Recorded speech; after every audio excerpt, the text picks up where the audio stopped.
नमस्कार दोस्तों, आप देख रहे हैं दिव्य ज्योति वीडियोस चैनल। विभिन्न प्रकार के मनोरंजक वीडियोस देखते रहने के लिए हमारे YouTube चैनल को लाइक और सब्सक्राइब अवश्य करें। काली रात का सच। रवि और पूजा की शादी को बस 1 साल हुआ था। दोनों एक दूसरे से बहुत प्यार करते थे, लेकिन हाल ही में पूजा को महसूस हो रहा था कि रवि के व्यवहार में अजीब सा बदलाव आ गया है।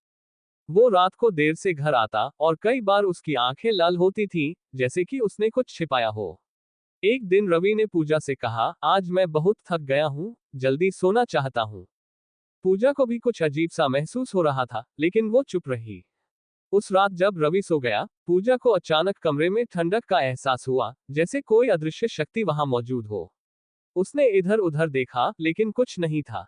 कुछ दिनों बाद पूजा ने अपने घर के नौकर से सुना कि रवि रात को एक पुरानी हवेली में जाता है, जो गांव से बाहर सुनसान जगह पर है। हवेली के बारे में कहा जाता था कि वहां एक चुड़ैल का साया है, जिसने अपने पति की मौत के बाद आत्महत्या कर ली थी और उसकी आत्मा अब भी वहां भटकती है। पूजा का शक अब यकीन में बदल गया। उसने तय किया कि वो खुद देखेगी कि रवि वहां क्या करता है।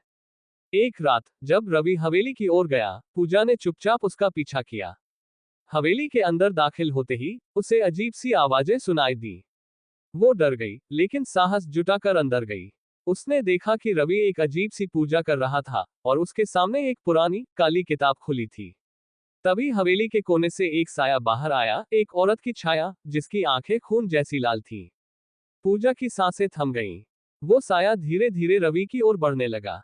रवि ने किताब में कुछ पढ़ा और वो साया अदृश्य हो गया। लेकिन अब पूजा समझ चुकी थी कि रवि किसी जादू टोने में फंस चुका है। अगले दिन पूजा ने एक तांत्रिक से संपर्क किया।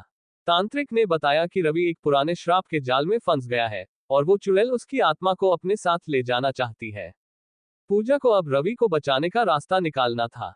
उसने हिम्मत करके तांत्रिक के बताए उपाय किए और अगली बार जब रवि हवेली में गया, तो पूजा ने एक खास मंत्र पढ़ा। अचानक हवेली कांपने लगी और वो चुड़ैल चिल्लाते हुए गायब हो गई। रवि बेहोश हो गया, लेकिन उसकी आत्मा अब सुरक्षित थी। पूजा ने रवि को घर लाकर उसकी देखभाल की और अब वो दोनों उस काली रात के साए से मुक्त हो चुके थे। लेकिन हवेली से अब भी रह रहकर डरावनी आवाजें आती रहती हैं, जैसे वो चुड़ैल किसी और का इंतजार कर रही हो। Like and subscribe our channel Divyajyoti